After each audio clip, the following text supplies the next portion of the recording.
Yes, శుభం, జయవస్తు. మనిషికి తన మూలం ఎప్పుడు ఒక అంతు చిక్కని ప్రహేళికే, ఒక అంతు చిక్కని ప్రహేళికే. కేవలం తన మాతృక గురించి, తన మూలం గురించి సమగ్రమైన అవగాహన లేకపోవటం వలన, కనీస సమాచారం కూడా లేకపోవటం వలన ఎన్నో గందరగోళాలు, ఎన్నో ఇబ్బందులు, ఎన్నో సంక్లిష్టతలు. ఆ సంక్లిష్టతలు ఎలా అయిపోయాయంటే ఇర్రిపేరబుల్ లాస్, అంటే మళ్ళీ నష్టాన్ని భర్తీ చేసుకోలేనంతగా మనం నష్టపోయాం. కేవలం మన మాతృక గురించి, మూలం గురించి సమగ్రమైన అవగాహన లేకపోవటం వలన మనం ఎంతగా నష్టపోయామంటే ఆ నష్టాన్ని మళ్ళీ కాలక్రమంలో భర్తీ చేసుకోలేనంత తీవ్రంగా నష్టపోయాం. మన మాతృక గురించి, మన మూలం గురించి మనం ఎన్ని కల్పనలు చేసినా, ఎన్ని ఊహలు చేసినా, ఊహకు కూడా ఊహించుకోలేని ఒక అద్భుతమైన రహస్యాన్ని, మన జన్మ రహస్యాన్ని ఉపదేశించిన ఒక మహోన్నతమైన ఉపదేశమే ఒక ఉపనిషత్ రూపంలో, మాండుక్యోపనిషత్ రూపంలో మహర్షి మనకి అందించిన ఓ జయగ్రంథం రూపంలో మనకి ప్రసాదింపబడింది. ఆ మహర్షి అందించిన మాండుక్యోపనిషత్తుగా పిలువబడుతున్న ఆ మహాప్రసాదానికి, ఆ మహాగ్రంథానికి, ఆ గ్రంథాన్ని మనకి బహూకరించిన, ఉపదేశించిన మహర్షికి ఒకసారి నమస్కరించుకుంటూ జయధ్వానాలతో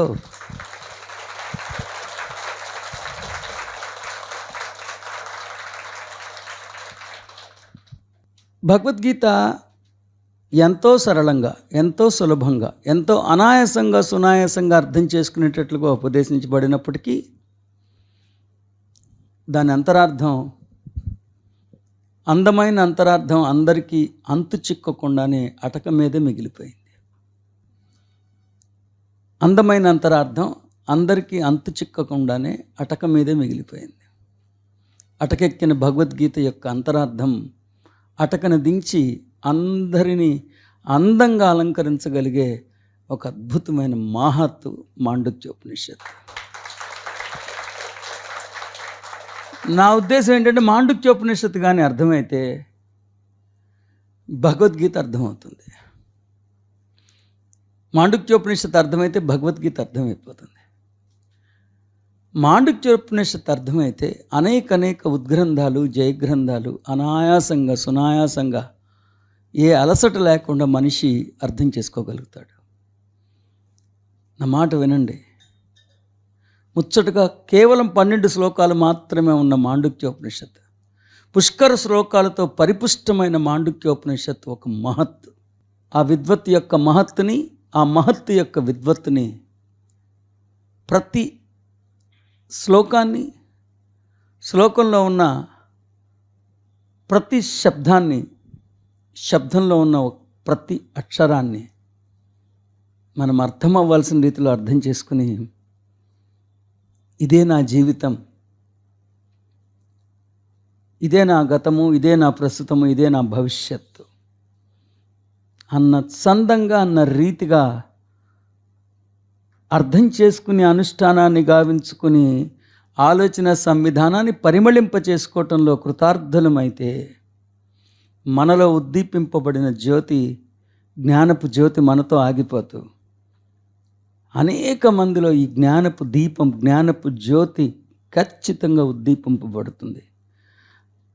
భూతలంలో మాండుక్యోపనిషత్తు అంతరార్థం అర్థమైన తర్వాత, అర్థమవ్వక ముందు అన్న సందంగా భూతల చరిత్రని 2 విభాగాలుగా అమర్చుకునేంత ఉద్గ్రంథము, జయగ్రంథము, సర్వోత్కృష్టమైన వేదము మాండుక్యోపనిషత్తు.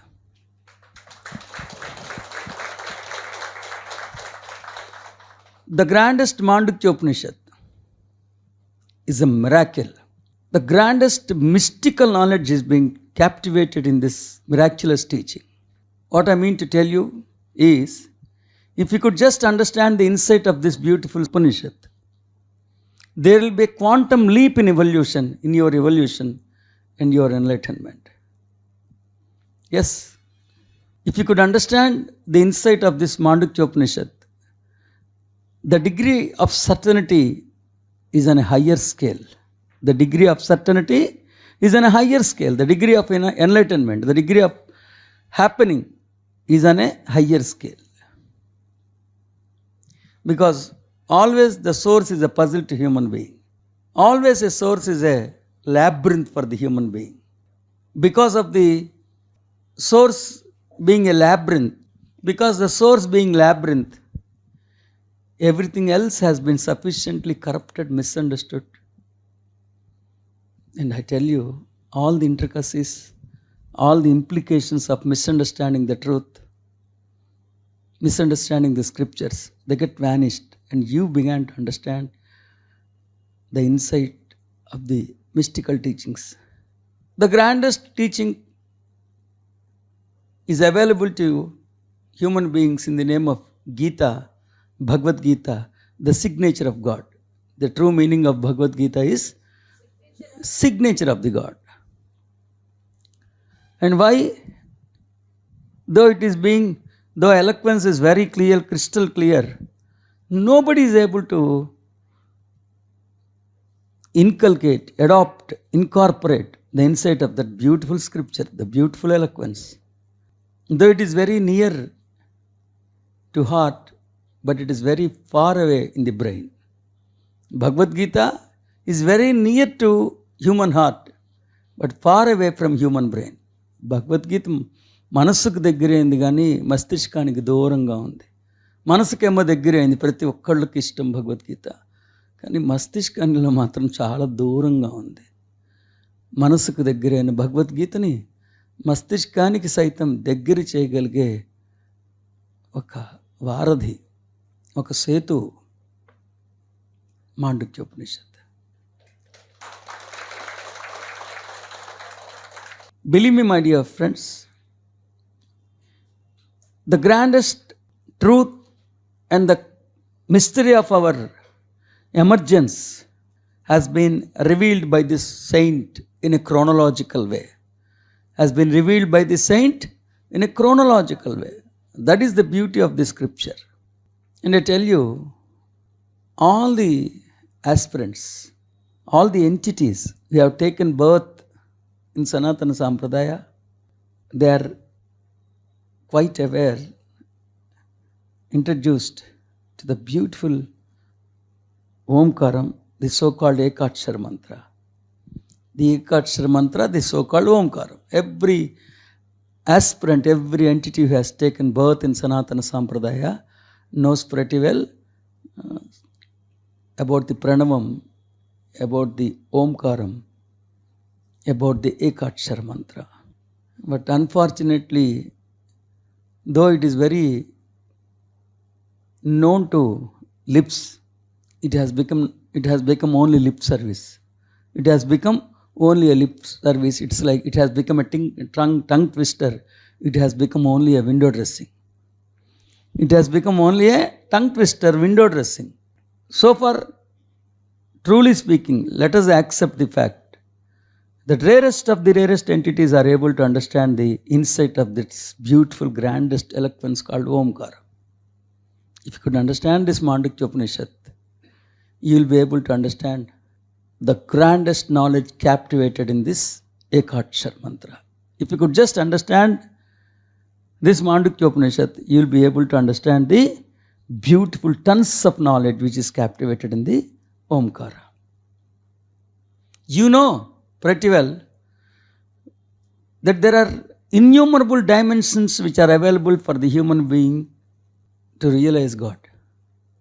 You also know pretty well that Advaita is one and only grandest miraculous dimension, Vista, to realize the truth. But you all know pretty well, many of these so-called scholarly beings are teaching Dvaita in the name of Advaita, because they didn't understand what exactly is Advaita. The label is Advaita, but the medicine is Dvaita. That is the puzzle.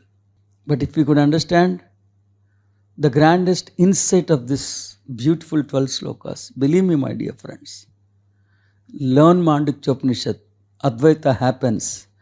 When Advaita happens, you realize that you are on the pinnacle state. Learn it. This is the beauty. Believe me, my dear aspirants. When you learn Mandukya Upanishad, Advaita happens. When Advaita happens, you'll realize that you are celebrating yourself on the pinnacle state. So that is the magic of the Advaita. My appeal to you is only simple truth. Every single word, every single sentence, every single teaching taught in this Upanishad should be your innate consciousness. Should be your innate consciousness. So, hoping that you'll understand, adopt, incorporate, inculcate this grandest eloquence. I hope we'll be learning each drop of the knowledge being taught by this grandest Maharishi in Mandukya Upanishad. సదస్సులారా, సనాతన సాంప్రదాయంలో జన్మ తీసుకున్న వారందరికీ ఓంకారం యొక్క మాహాత్మ్యం పరోక్ష రూపంగా తెలుసు. ఓంకారం ఒక శబ్దమని, ఓంకారం ఒక మంత్రమని, ఓంకారం ఒక భావ తరంగమని, అకారవకార మకారాల కలయిక అని, ఇలా రకరకాలుగా తెలుసు. కానీ గుండెల మీద చేసుకుని ఓంకారం యొక్క అంతరార్థం మీకు తెలుసా? ఏకాక్షర మంత్రంగా పిలువబడుతున్న ఆ మంత్రంలో పొసిగి ఉన్న పరవశాలు మీకు ఎప్పుడైనా ఆగ్రహించారా అంటే, అవును, మాకు ఓంకారం యొక్క అంతరార్థం అవగతమైనది అని ధైర్యంగా చెప్పగలిగే వాళ్ళు అరుదుగానే ఉన్నారని చెప్పక తప్పదు. చెప్పడం తప్పే, కానీ చెప్పక తప్పట్లా. చెప్పాలని చెప్పట్లా, చెప్పడం తప్పే, కానీ తప్పట్లా. ఏం చేయమంటారు? అలాంటి ఓంకారం ఒక్క మాండుక్యోపనిషత్తు అర్థమైతే ఓంకారం యొక్క క్షుణ్ణమైన అవగాహన మీ సొంతమైపోయినట్లే. ఒక్క మాండుక్యోపనిషత్తు మీకు అర్థమైతే ఓంకారం యొక్క క్షుణ్ణమైన అవగాహన మీకు అర్థమైనట్టే. అక్షర పరబ్రహ్మ యోగం 8వ అధ్యాయం 12-13 శ్లోకాలు అనుకుంటా, correct me if I'm wrong, కానీ chapter number 8 verse number 12 and 13 అనుకుంటా. దాంట్లో ఆచార్యులైన శ్రీకృష్ణుడు మానవాళికి ఏమని చెప్తారంటే, మిగతా అన్నీ వదిలేసేయండి, ఒక్క భగవత్ స్వరూపానికి ప్రత్యక్ష ప్రమాణంగా నిలిచిన ఓంకారం గురించి అర్థం చేసుకుని ఆ ఓంకారాన్ని మీరు అనుభూతి చెందుతూ అభివ్యక్తీకరిస్తే తక్షణమే మీరు శ్రేయ మార్గంలోకి ప్రవేశించినట్లే, తక్షణమే మీరు శిఖరానికి ఉద్ధరించుకున్నట్లే. చాలా వివరణాత్మకంగా విపులంగా తెలియజేశారు ఆచార్యులు. మరొకసారి చెప్తున్నా, అక్షర పరబ్రహ్మయోగం శ్లోకద్వయం, సబ్జెక్ట్ టు కరెక్షన్, 12-13 శ్లోకాలు.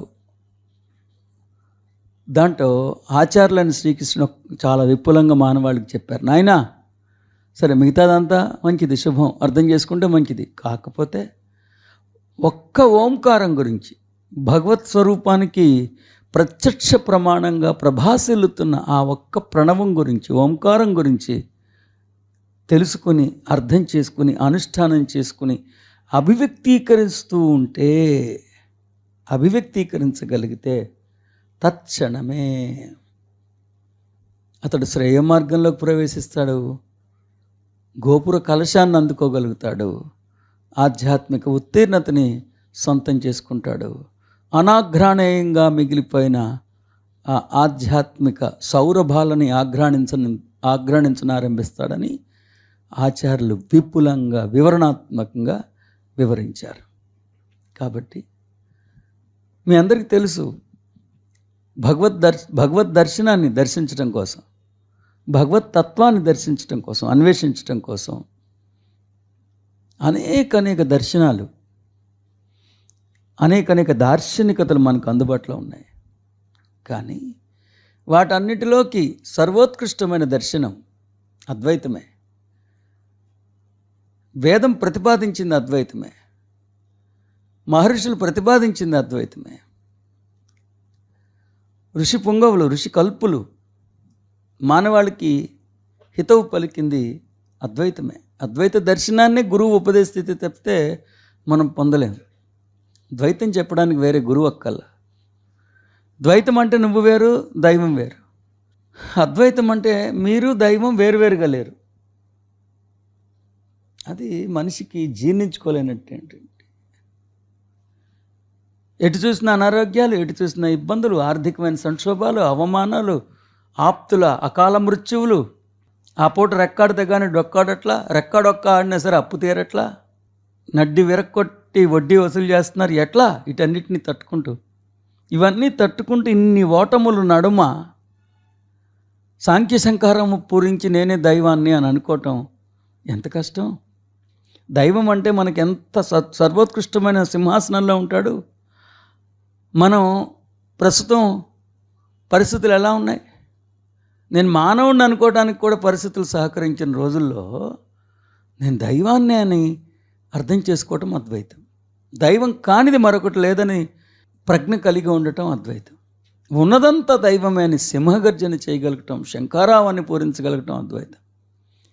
అంతటి సర్వోత్కృష్టమైన అద్వైతం పేరుకుండిపోయింది తప్ప ఎక్కడ అజ్ఞానంతో పేరుకుపోయింది. పేరుకు మాత్రం అద్వైతంగా ఉండిపోయింది.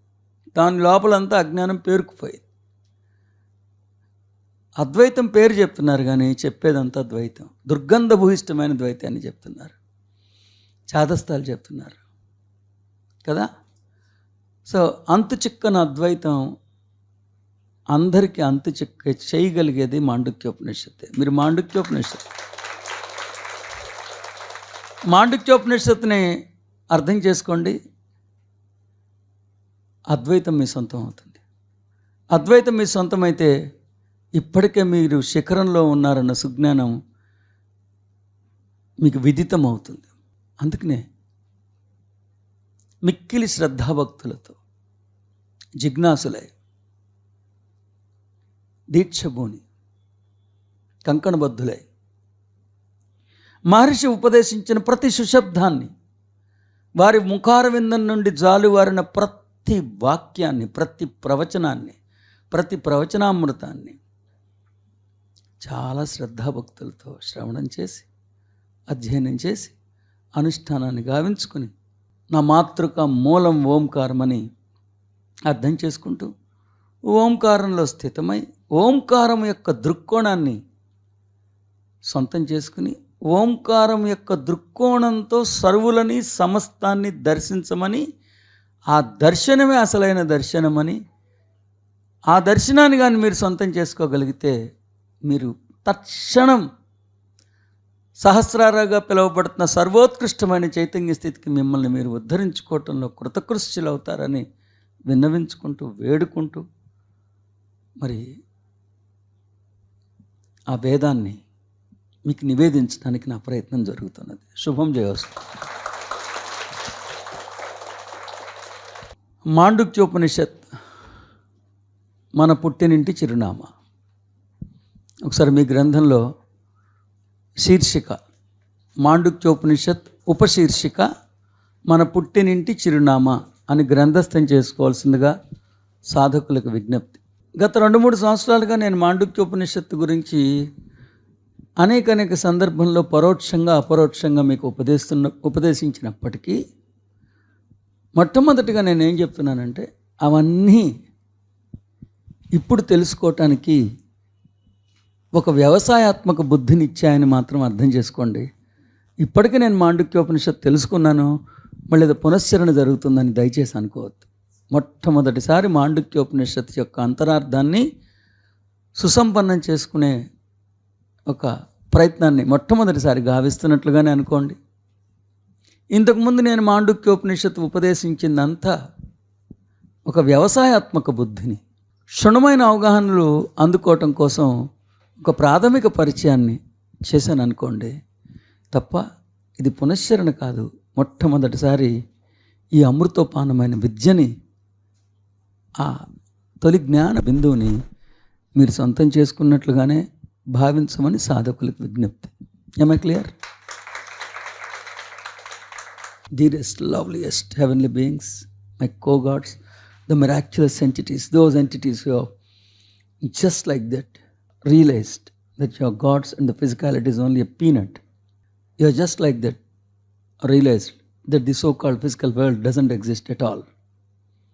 You are the beautiful divine beings, that you are the co-heavenly beings, you are the gods, creators of this universe. I advise you, yes, I have taught you Mandukya Upanishad quite number of times. But just believe me, accept the fact, all these teachings are the prerequisites which are helping you to understand the insight of this beautiful knowledge. This is not revision. For the first time, you should feel as if you are learning this knowledge for the first time, and the previous teachings are taught to you and they are helping you as a prerequisite qualities to understand this beautiful insight. Am I clear? That's it. ఇక నుంచి మీరు వినటం కోసం వినద్దు, నేర్చుకోవటం కోసం వినండి. నేర్చుకోవటం కోసం నేర్చుకోవద్దు, ఆచరించటం కోసం నేర్చుకోండి. వినటం కోసం వినద్దు, నేర్చుకోవటం కోసం వినండి. చాలా పాటలు మనం పాడతాం, కంఠస్థంగా వచ్చు మనకి, కానీ ఆ పాటలు నేర్చుకున్నామా? దాని అంతరార్థాన్ని తెలుసుకున్నామా? ఒకవేళ అంతరార్థాన్ని తెలుసుకుంటే ఆచరిస్తామా ఏంటి? కదా. అందుకే ఇక నుంచి వినటం కోసం వినద్దు, నేర్చుకోవటం కోసం నేర్చుకోండి. ఎందుకంటే ఎవరైనా తంతే గారెలు బుట్టలో పడతారు, మీరు తన్నకుండా గారెలు, వడలు, పరమాణం అన్నీ ఉన్న బుట్టలో పడ్డారు. తనకుండా వచ్చి గారెల బుట్టలో పడిన వాళ్ళు మీరే. నిజంగా నేర్చుకోవటం కోసం నేర్చుకోవద్దు, మీరు ఫస్ట్ వినటం కోసం వినద్దు. ఏమంటున్నాను? వినటం కోసం వినద్దు, నేర్చుకోవటం కోసం వినండి.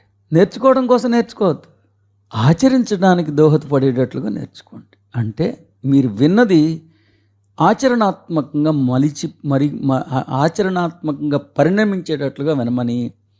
తర్వాత ఇక నుంచి ప్రతి శబ్దము ఒక ధారణ మహోత్సవానికి దోహదపడాలి. ప్రతి శబ్దము ధారణగానే సాగాలి. Every single sentence should ultimately flower into a focus. Am I clear? ఒక గురువు తన మరణం వాంగ్మూలం, ఉదాహరణకి శ్రీరాముడు వచ్చి, నాయనా నువ్వు ఈ వారం రోజుల కన్నా బతకవు, నువ్వేం చెప్దాం అనుకుంటున్నావు, నీ వారికి ఆస్తిపాస్తులు ఏమైనా ఉంటే నీ శిష్యులకి ఇచ్చుకునే కార్యక్రమం చేసుకుని అయినా ఇంకా నువ్వు ఒక వారం రోజుల కన్నా బతకవు అని ఇప్పుడే గురువు వచ్చి చెప్తే, మీకి ఇవ్వాల్సిన ఆస్తులు, మీ హస్తగతం చేయాల్సిన అమూల్యమైన సంపద ఏమన్నా ఉంటే అది మాండుక్య ఉపనిషత్తే.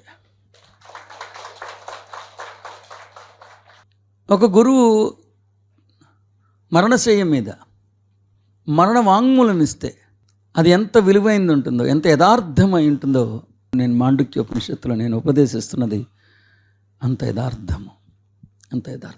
మీకు తెలుసు, ఈవెన్ చట్టంలో కూడా మరణ వాంగ్మయానికి deemed to be truth. Judge గారు కూడా సాధారణ పరిస్థితుల్లో అది సత్యంగా నమ్ముతారు. ఆయన వారు మరణ వాంగ్మూలాన్ని క్రాస్ చేయటం కానీ సస్పెక్ట్ చేయటం కానీ సాధారణంగా జరగదు. It is deemed to be truth, సత్యమే చెప్పాడని జడ్జి గారు కూడా భావిస్తారు ప్రాథమికంగా. This is my death declaration అనుకోండి. This is the death declaration of my guru అని నిర్భయంగా నిర్మహమాటంగా రాసుకోండి. నా గురువు మరణ వాంగ్మయమే మాండుక్యోపనిషత్ యొక్క ఈ అంతరార్థం అని నిస్సందేహంగా రాసుకోండి. This beautiful teaching taught by my guru regarding Mandukyopanishad is a death declaration. మరణ వాంగ్మయమే, మరణ వాంగ్మూలమే. వాంగ్మయం అనేటప్పుడు చనిపోయేటప్పుడు చెప్పటం, వాంగ్మూలం అనేటప్పటికి ఉద్దేశపూర్వకంగా చెప్పడం. ఇంకా ఉపనిషత్ అన్న సుశబ్దం విన్న వెంటనే మీ మదిలో స్ఫురించాల్సిన భావుకత గురువరేణ్యుడు. ఇప్పుడు ధారణలో ఉన్నారనుకున్నాం. సో పొద్దున్న లెగుస్తావు, మాండుక్యోపనిషత్ ధారణ మహోత్సవం మొదలవుతుంది. నాలాగా మీరు కూడా ఉండండి. ఇప్పుడు నన్ను మీరు ఎవరైనా వచ్చి లేచి చెప్పు తీసుకొట్టారు, మొహం మీద ఉమ్మేశారు, అవమానించారు, చాలా మనస్సుకి బాధ కలిగింది. అలా కొట్టకపోయినా అలా వ్యవహరించారు అనుకుందాం. కొన్నిసార్లు కొట్టక్కల్లా ఒక మాట అంటే చాలు మనం అసలు దాంట్లో సూపర్. అలాంటి మాట మీరు మాట్లాడారు, హృదయం అంతా కకావికలం అయిపోయింది, గుండె కోసేసినట్టు అయిపోయింది.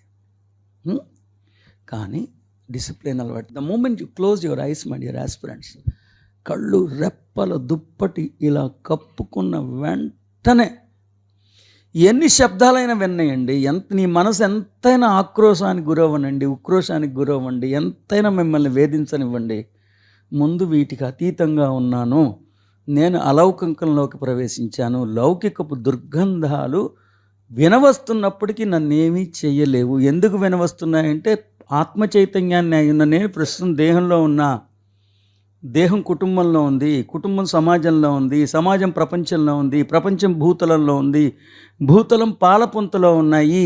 వీటి సంబంధించిన అన్ని శబ్దాలు నాకు వినవస్తున్నాయి తప్ప నేను నా నిశ్శబ్దాన్ని చెడగొట్టేంత తీవ్రత, స్థోమత ఈ శబ్దాలకు లేవు.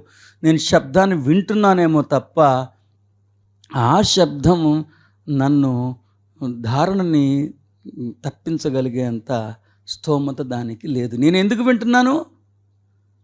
నేను మహోన్నతమైన దివ్యమైన ఆత్మ చైతన్యాన్ని అయినప్పటికీ ప్రస్తుతం పంచకోశాలతో పరినిర్మితమైన ఈ పాంచక దేహ ప్రాంగణంలో కాసేపు ఉంటున్నాను కాబట్టి, వసిస్తున్నాను కాబట్టి, నివసిస్తున్నాను కాబట్టి, ఈ దేహం కుటుంబంలో ఉన్నది కాబట్టి, కుటుంబానికి సంబంధించిన చిన్న చిన్న రణఘన ధ్వనులు వినవస్తున్నాయి. ఈ కుటుంబం గారు ఎక్కడున్నారు? సమాజం గారిలో ఉన్నారు. సమాజం గారు ఎక్కడున్నారు? దేశం గారిలో ఉన్నారు.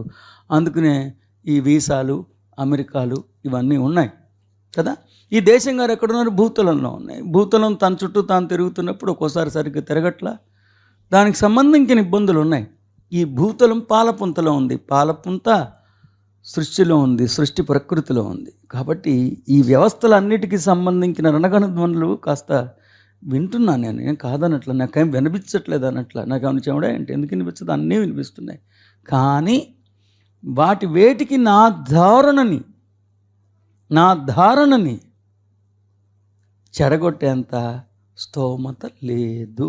ఆ ఒక్క డిసిప్లైను మీరు ఫస్ట్గా అలవాటు చేసుకోమని మిమ్మల్ని వేడుకుంటున్నా, బుజ్జగిస్తున్నా, లాలించుకుంటూ చెప్పుకుంటున్నా, బతిమాలుకుంటున్నా. ఫస్ట్ ఆ డిసిప్లిన్ రావాలి, లేకపోతే ధారణ చేయటం వేస్ట్. ఈ ఒక్క డిసిప్లిన్, ఈ క్రమశిక్షణ కానీ మీకు వచ్చేస్తే మీకు శబ్దాలు వినిపించకూడదని అనుకుంటారు, తప్పది. శబ్దం వినిపించనండి. అసలు మీది ఎప్పుడు హయ్యర్ ఎప్పుడు మీరే, కింగ్స్ మీరే. సో మీరు అనుకున్నదే అక్కడ శాసనం. అది డిస్టర్బెన్స్, నాకు రణగణ ధ్వనులు వినిపిస్తున్నాయి అనొద్దు, వినిపించనండి. వినిపించినా లేశమాత్రం కూడా నన్ను చెలింప చేయగలిగే స్థోమత శబ్దానికి లేదు. అలౌకిక ప్రాంగణంలోకి, ఆవరణలోకి ప్రవేశించగలిగే స్థోమత, సమర్థత, ప్రతిభ ఎవరికి లేవు? శబ్దానికి లేదు. అనే ఫస్ట్ ధారణకి స్వాగతిస్తున్న ఈ చక్కటి క్రమశిక్షణ అంటే క్రమ ప్రకారము ఒకదాని తర్వాత ఒకటి యోచించగలిగే ఒక శిక్షణ మీరు పొందాలని ఫస్ట్ ఈ డిసిప్లైన్ మీరు ఒక 2 నిమిషాలు దీని మీద, ఈ అంశం మీదే. ఏం అంశం? నేను ఒక్కసారి సాక్షాత్తు ఆ దైవాన్ని స్వయంగా నేనే అన్న భావుకతతో రెప్పల దుప్పటి కప్పుకుంటే, క్షణకాలం ముందు నాకు ఎన్ని అవమానాలు జరిగినా, ఎంత మానసిక క్షోభకు నేను గురైనా, ఇప్పుడు ఈ క్షణం లౌకికం నుంచి అలౌకికంలోకి ప్రవేశించా. లౌకికం తాలూకు దుర్గంధాలు, అలౌకిక సౌరభాలని, కాశీతుల్యమైన ఆ క్షేత్రంలోకి ప్రవేశించగలిగే స్థోమత లేదు అన్న ఒక డిసిప్లిన్, క్రమశిక్షణ అలవర్చుకునే ఈ జ్ఞానాన్ని మళ్ళీ అనుకుంటూ ఒకసారి కళ్ళు మూసుకుని ఇది అలవాటు నిత్యకృత్యంగా చేసుకోమని సాధకులకి విజ్ఞప్తి. Just do it. Close your eyes. సదస్సులారా, సాధకులారా, స్వర్గవాసులారా, దేవుళ్ళారా, అమరత్వాన్ని సహజత్వంగా కలిగిన దివ్యమైన కాంతి పుంజాలారా, శాశ్వతత్వాన్ని శ్వాసగా శ్వాసిస్తున్న ధీరులారా, సుధీరులారా, సాక్షాత్తు ఆ దైవం స్వయంగా నేనే అన్న ఒక సత్య సౌరభాన్ని ఆఘ్రాణిస్తూ, ఓ సార్వభౌమత్వపు సౌరభాన్ని మీరు ఆఘ్రాణిస్తూ మీ సింహాసనంలో ఆసీనులై, సింహాసాధినేతులై మీరు ధారణ మహోత్సవానికి ఉపక్రమిస్తున్నారంటే తక్షణం లౌకికమైన గందరగోళాలు ఎన్నున్నా సరే, ఎన్ని శబ్దాలు వినవస్తున్నా, అసురుడు ఎంత ఆక్రోశాన్ని ఉక్రోషాన్ని వెళ్ళగొక్కుతున్నా, మీ ఆర్థికమైన స్థితిగతులు ఎలా ఉన్నా, ఇవేవి కాశీతుల్యమైన మీ ఆధ్యాత్మిక ఆవరణలోకి కనీసం ప్రవేశాన్ని కూడా చేయలేవని మీరు వింటున్నారే తప్ప మీ ధారణని చెడగొట్టుకునే అంత స్తోమత వేటికి లేదని ఒక కొత్త ఆలోచన సంవిధానాన్ని మీరు అలవర్చుకునే అనుష్ఠానం చేసుకోవాల్సిందిగా సాధకులకు విజ్ఞప్తి. My dear grandest beautiful aspirants, just incorporate this beautiful discipline into your thinking pattern. Just declare that once when you close your eyes and enter into the realm of your innate consciousness, declaring that I am beautiful consciousness and I am beautiful God. However worst may be the scenario in the physical world, however worst may be the hardships you are facing in this physical world, you might have experienced the worst insult from the society. I know the intricacies you are facing in this physical world. Still, when you sign the signature in the capacity of I am God, you'll be instantaneously shifting your gears to the phenomenon higher consciousness. Believe me. Program your thinking pattern, because right now I am captivated in the embodiment. I am a beautiful consciousness. Right now I am captivated in this embodiment, and this embodiment in turn in a family, family in turn in a society, society in turn in this country, country in turn in this terra, terra in turn it's in this galaxy, galaxy in the energy, energy in the nature. So I know all these faculties have their own tendencies and they keep on pronouncing their tendencies. Though I am hearing, though the disturbances are audible to me, these disturbances cannot disturb me from my original consciousness. అన్న ఒకే ఒక్క డిసిప్లిన్ని అలవర్చుకుంటూ మీరు declare చేసుకోండి చాలు, అద్భుతాన్ని ఆమోదించండి చాలు. అస్తు. ఏ క్షణమైతే నేను అహం బ్రహ్మాస్మి అన్న ఒక సత్యాన్ని ప్రకటించుకుంటూ కళ్ళు మూసుకున్నానో ఆ క్షణమే నేను ఇంద్రియాతీతమైన అలౌకికమైన కాశీతుల్యమైన నా అంతరంగం మహాక్షేత్రంలోకి నేను ప్రవేశించాను, స్వర్గధామంలోకి నేను ప్రవేశించాను. లౌకికమైన దుర్గంధాలు అక్కడికి ప్రవేశించలేవు, కానీ వాటి చప్పుళ్ళు వినవస్తున్నాయి.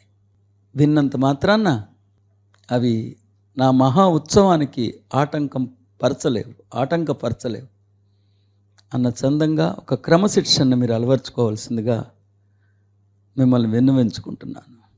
శుభం. జయధ్వానాల నడుమ కళ్ళు తెరవండి.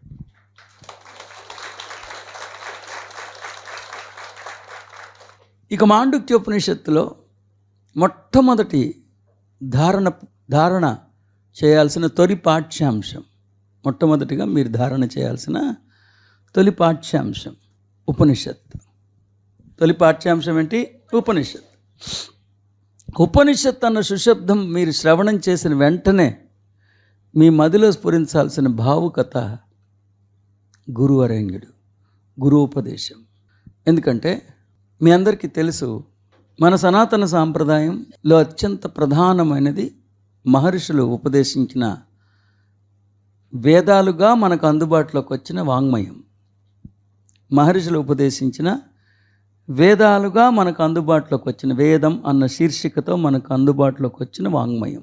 మీ అందరికీ అది కూడా తెలుసు, వేదాలు ఒక మహర్షి ఒక నాగరికతలో చెప్పలేదని, అనేక నాగరికతలో అనేక మంది మహర్షులై అంతర్ముఖులై అంతరంగంలో వారు దర్శించిన దర్శనాన్ని శబ్దరూపంలో ప్రతిష్ఠితం చేసి ఉపదేశించిన ఆ ఉపదేశ వాంగ్మయ విశ్వరూపమే వేదమని మీ అందరికీ తెలుసు. కాకపోతే వేదం సాగర సమమైనది, సంక్లిష్ట భూయిష్టమైనది. వేదం సాగర సమమైనది, సంక్లిష్ట భూయిష్టమైనది. సాగర సమమైన ఆ వేదాన్ని, సంక్లిష్ట భూయిష్టమైన ఆ వేదాన్ని సరళమైన సులువైన ఉపదేశం ద్వారా మనకు అందుబాటులోకి తీసుకొచ్చిన ఒక ఉత్కృష్టమైన ప్రయత్నమే ఉపనిషత్. సంక్లిష్ట భూయిష్టమైన సాగర సమమైన ఆ ఉపదేశాన్ని చాలా సరళంగా, చాలా అనాయాసంగా, సునాయాసంగా మనకు అందుబాటులోకి తీసుకొచ్చిన ఒక గురువరేణ్యుడి యొక్క ప్రయత్నమే ఉపనిషత్. సో ఉపనిషత్తులో ఏముంటుంది? సంక్లిష్ట భూయిష్టమైన వేదం, ఆ సంక్లిష్ట భూయిష్టమైన వేదాన్ని సరళంగా ఉపదేశించిన గురువరేణ్యుడు ఉపదేశం. ఈ రెండిటి సంగమం ఉపనిషత్. సంక్లిష్ట భూయిష్టమైన వేదం, ఆ సంక్లిష్ట భూయిష్టమైన వేదాన్ని సరళంగా, అనాయాసంగా, సునాయాసంగా ఉపదేశించిన గురువరేణ్యుడు ఉపదేశం. ఈ రెండిటి సంఘాత స్వరూపమే ఉపనిషత్. You know pretty well the Upanishads are the very identity of Sanatana Sampradaya. We are identified with Upanishads. Vedas. We are identified with Vedas. You also know that the Vedas are the eloquence, the beautiful teachings taught by the saints, not pertaining to one particular generation and one particular place. Different saints pertaining to different generations. In different contexts, they have taught this beautiful eloquence. They have presented their inner feelings in the form of eloquence. Now they are available to us in the form of Vedas. You also know pretty well that the Vedas are so complicated beyond the realm of human being, they are multidimensional. You know that it is very tough for us to understand the insight of that beautiful eloquence. There are so many implications, intricacies in understanding Vedas. So that is why some grandest scholarly beings have taught us the insight of the Vedas in a simpler manner, so that even an ordinary being can understand the insight of the Veda. The Vedas are like ocean and they are so complicated. But some saints, grandest master teachers, the beautiful scholarly beings have taught the toughest Vedas in a simpler way, in a beautiful way, so that every ordinary human being can also understand the nucleus part of the Veda. So Veda, the Upanishad is the blend of complicated Veda and the simpler teaching pertaining to Veda. Upanishad can be explained as what? The very complicated Veda, which is being explained in a simple form. And the size of Upanishads is always very tiny. The size of Upanishad is always very tiny. దీర్ఘకాలమైన రుగ్మతకి చాలా స్వల్ప పరిమాణం కలిగిన ఒక మందు లాంటిది. దీర్ఘకాలమైన వాడికి వ్యాధి చిన్న గోళీ, చాలా అద్భుతమైన ఔషధం. సో ఉపనిషత్ అనగానే మీ మదిలో స్ఫురించాల్సినది కఠినమైన వేదాన్ని సరళమైన ఉపదేశంలో పొందుపరిచి ఉపదేశించబడిన ఒక అద్భుతమైన కఠినమైన వేదం, సరళమైన గురువరేణ్యుడి ఉపదేశం. ఈ రెండిటి సంఘాత స్వరూపమే ఉపనిషత్. అందుకనే ఉపనిషత్ అనగానే మీకు ఒక ఆశ్రమం, ఒక వ్యాసాశ్రమం, ఒక వేద విద్యాలయం, రమణీయమైన ప్రకృతి ఒడిలో ఓలలాడుతున్న ఒక వ్యాసాశ్రమం, వేద విద్యాలయం, గురుకులం దర్శనం రావాలి. ఆ గురుకులంలో, ఆ వ్యాసాశ్రమంలో గురువరేణ్యుడు ఆసీనుడై, వ్యాసాసీనుడై రమణీయమైన ప్రకృతి ఒడిలో ఓలలాడుతున్న ఋషిపుంగవుల నుండి జాలువారిన సువాంగ్మయ అమృతమే ఉపనిషత్. ఆ మహర్షి మీకు ఉపదేశిస్తున్నట్లుగా మీరు కాషాయం భర్ధర్లై లౌకికాన్ని త్యజించి ఏకాంతంలో ఆ గురువరేణ్యుడు ఉపదేశిస్తుంటే శ్రద్ధాభక్తులతో ఆశ్రమవాసులై మీరు ఆ ఉపదేశామృతాన్ని అనుష్ఠానం చేసుకున్న భావనే, భావుకతే మీలో స్ఫురించాల్సిందిగా నేను విజ్ఞప్తి చేస్తున్నా. ఎందుకంటే ఇది అలా చెప్పబడిందేగా. ఎక్కడ నడిబొడ్డుని చెప్పుండ్రుగా. నడిబొడ్డున రణఘణధ్వనుల మధ్యలో మహర్షి ఎందుకుంటాడు? అందుకే ఉపనిషత్తు అనగానే మీ మధ్యలో ఆ సన్నివేశం స్ఫురించాలి. ఏ సన్నివేశం?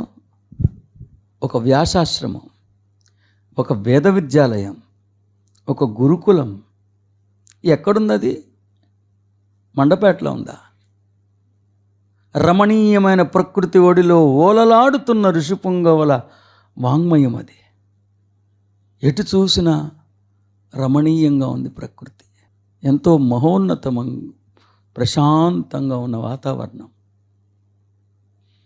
అలాంటి వాతావరణంలో ఒక వ్యాసాశ్రమం, ఒక గురుకులం, ఒక వేద విద్యాలయం, ఒక వేద విశ్వవిద్యాలయం నెలకొల్పబడింది. ఒక కుటీరంలో వ్యాసాసనంపై వ్యాసుడు గురువరేణ్యుడు ఆసీనుడై మీకు ఉపదేశిస్తున్నట్టు మీరు ఆశ్రమవాసులై చక్కగా ఆ గురువరేణ్యుడి సమక్షంలో ఆసీనుడై ఎంతో శ్రద్ధాభక్తులతో ఆ వాంగ్మయామృతానుష్ఠానాన్ని గావించుకున్నంత తీయందనాల తలంపు మీలో స్ఫురించినప్పుడు మీ ఇల్లు వ్యాసాశ్రమంగా మారిపోతుంది, వేద విద్యాలయంగా మారిపోతుంది. ఒక కల్పనతో అని నా ఉద్దేశం. am I clear? రైట్. ఇక మాండుక్యోపనిషత్. అదేంటి? ఉపనిషత్ యొక్క శీర్షిక మండూకం ఏంటి అన్నది మీకు ఒక సందేహం రావచ్చు. విశేషం ఏంటంటే ఈ 12 శ్లోకాల్లో ఇప్పటికే నేను మీకు తెలియజేశా, విన్నవించుకున్నా. మాండుక్యోపనిషత్తు పుష్కర శ్లోకాలతో పరిపుష్టమై భాసిల్లుతున్నదని, సృష్టిని పుష్టి చేయగలిగే సుజ్ఞానాన్ని ఈ జయగ్రంథంలో మనకి ప్రతిష్ఠింపబడిందని, సృష్టిని పుష్టి చేయగలిగే సుజ్ఞానం ఈ గ్రంథరాజంగా మనకు అందుబాటులోకి వచ్చిందని.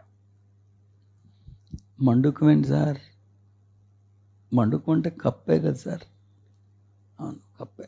అదే అక్కడ నీకు గురువరేణ్యుడు అంత సంక్లిష్ట భూయిష్టమైన సత్యాన్ని మనందరం తరచుగా చూసే ఒక మండూకంతో పోల్చి మనకి అందుబాటులోకి తీసుకొచ్చారంటే అక్కడ సంక్లిష్టతని సరళంగా చెప్పగలిగే గురువరేణ్యుడు వ్యూహం మనకు అర్థమవుతుంది.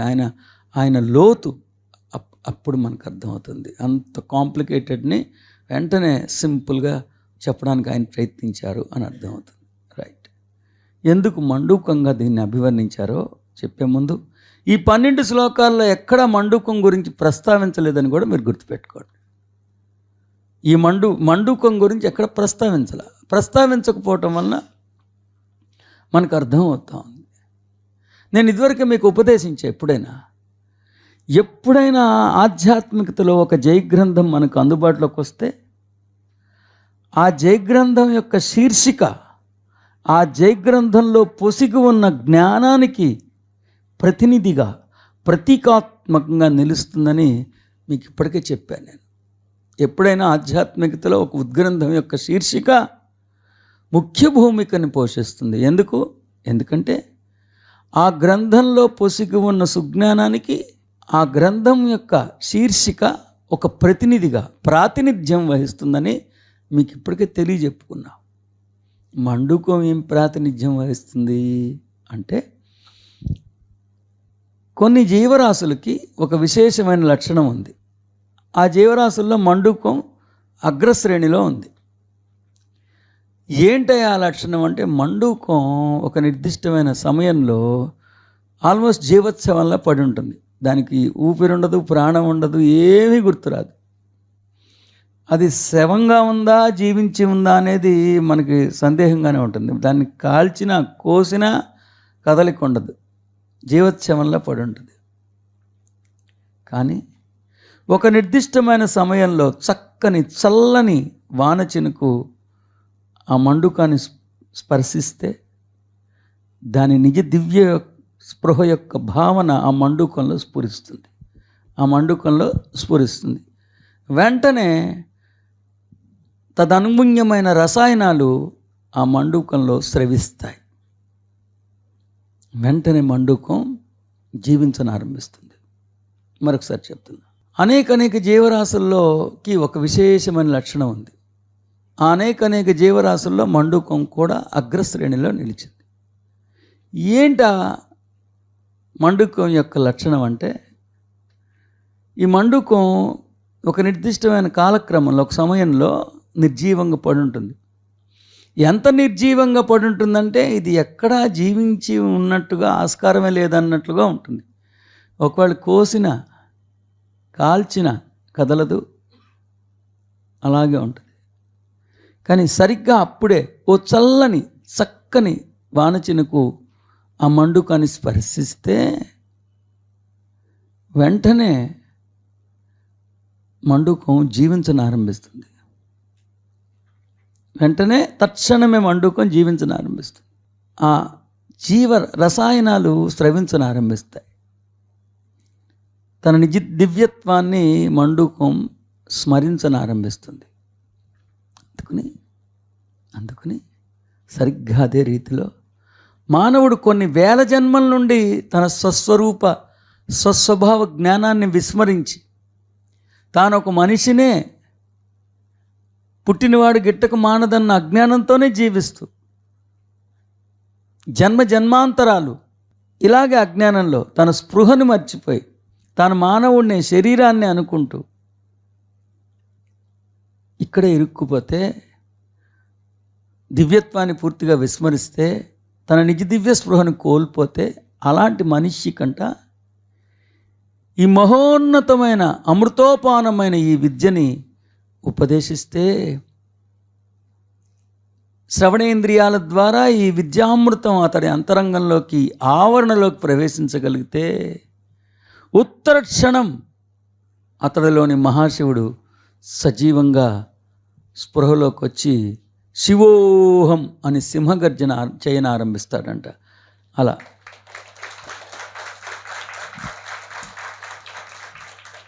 if you want me to present this beautiful teaching for the sake of beauty of brevity, I'm just with one word. If you could, the human being, for eons together, incarnations together, riddled in cycle of reincarnation, he has totally forgotten about his divinity. He was living like a dead animal. He was so intoxicated by humanity. He has totally forgotten about his divinity. Okay? If you could just teach that human being this Upanishad, immediately he will be conscious of his consciousness. He will be conscious of his consciousness. Immediately the divinity within him will instantaneously it gets awakened. And the beautiful silence of the true I am will be verbalized, will be expressed. Will be verbalized or will be expressed. The beautiful silence of the true I am will be verbalized or will be in the form of expression. So that is the magic. That is why this Upanishad is being termed as, labeled as, titled as Mandukya Upanishad. Am I clear? Yes. కానీ ఇదంతా ధారణ చేసుకునేటట్లుగానే వినండి. మండలం రోజులు దీక్ష పెట్టుకోండి. ఎలా చేయాలో chronological ఆర్డర్లో ఒక అంశం తర్వాత ఒక అంశం, ఒక జ్ఞానపు అవగాహన తర్వాత మరో జ్ఞానపు అవగాహన, స్వర్గధామంగా పిలువబడుతున్న మన పొదరిల్ని చక్కగా మెటిక్యులస్గా డిజైన్ చేసుకుని కట్టుకుందాం. కాబట్టి ధారణ చేయటానికే ఉపదేశిస్తున్నట్లుగా మీరు ప్రతిరోజు నేను చెప్పింది ధారణగా మలుచుకోవాల్సిందిగా విజ్ఞప్తి చేయవలసింది.